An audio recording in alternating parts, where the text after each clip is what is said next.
Well, let's go live now to Dublin, where we can speak to the Chief Executive of Ryanair, Michael O'Leary. Michael, good morning to you. You've just announced you're cutting capacity by a fifth this month and next. Clearly, the recovery hasn't been as good as you hoped.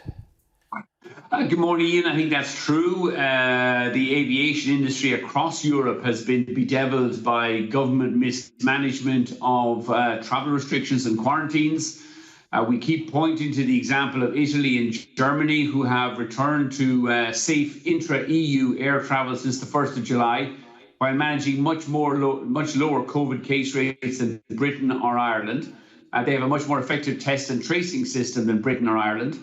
And, our industry and our customers are struggling to make any bookings with confidence when you have, for example, the British government locking down Bolton one day, Preston another day, inventing this new restriction that social settings will be reduced to 6 people. Like, they're just making this stuff up as they go along as to cover up the fact that the test and tracing is effectively non-existent in the UK. Is the UK then the most problematic of all your markets? I mean, you're a big pan-European carrier, but do you think the UK government is significantly worse than governments elsewhere?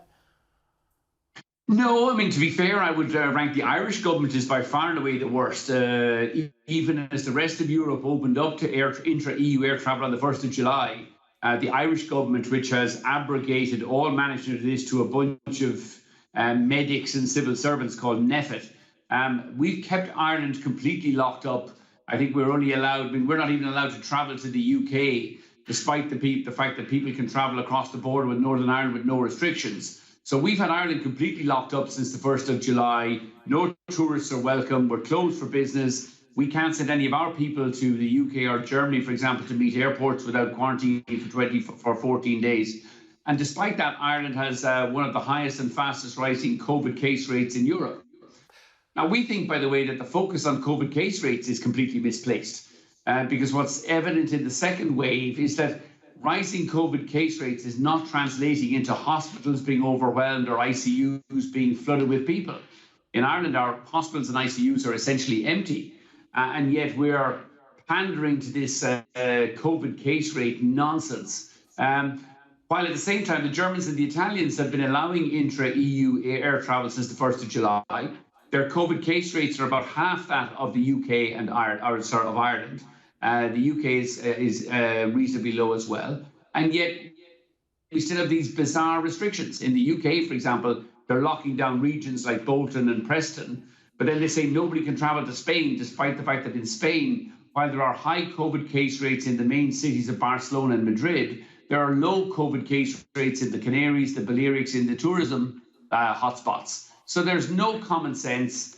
And the industry is calling for more effective testing at airports that at least would help us to continue to deliver safe air travel. We've been doing that since the 1st of July ourselves. And we're also calling on the government to reduce APD, the travel tax on air travel.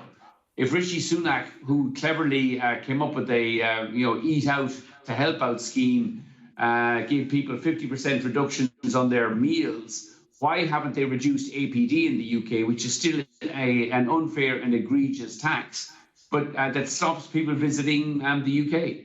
Michael, I just want to pick up on what you said about airport testing there, because, of course, Boris Johnson's ruled it out on the grounds that airport tests only pick up 7% of cases. That's true, but I mean, Boris Johnson, if you look at his record on COVID, has been lamentable. You know, he ruled out wearing face masks originally. He was running around shaking hands with everybody. He's consistently called the entire COVID pandemic wrong.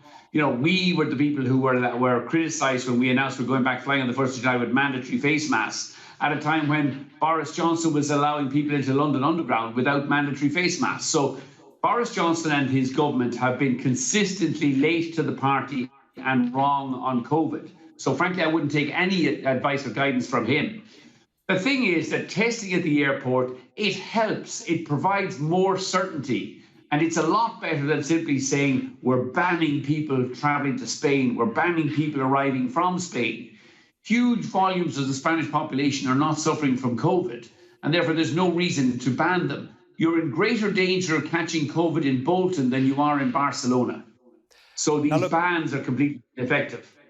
Now, looking at your business, you successfully raised €850 million on the bond market yesterday. You've also done a share placing, raising another €400 million. For people who aren't up to speed on that, why have you raised all that money? This is not to shore up what's already a fairly healthy balance sheet. This is fairly opportunistic, is it? Well, I mean, we have a very healthy balance sheet, Ian, but we have two major debt repayments next year. We have to repay the UK government loan of 600 million in March, and we have a 2016 bond of 850 million that's due for payment in June.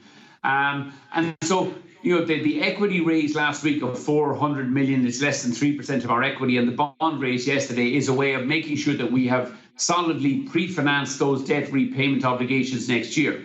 We do have 3.5 billion still sitting on the balance sheet, but there's no doubt as governments continue to mismanage air travel and these travel restrictions, I think we're facing into a terrible winter.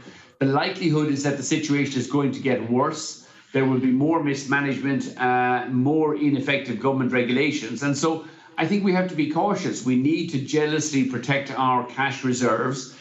There will be a virus found for this vaccine. Ryanair will respond, will return as the fastest growing, most profitable airline, but only once the vaccine has been found.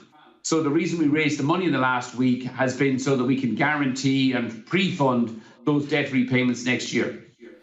Briefly, Michael, your AGM is coming up. The shareholder advisory group ISS has told investors to vote down your bonus. What have you got to say to that?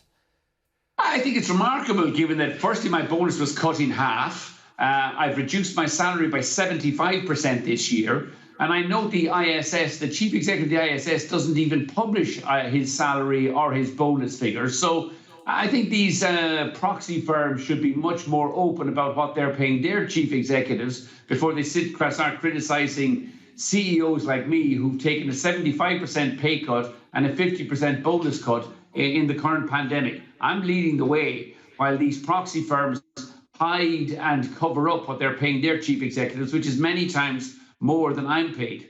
I think a lot of CEOs will be cheering you on there, Michael. Good to talk to you. Thanks for joining me. You too, Ian. God bless.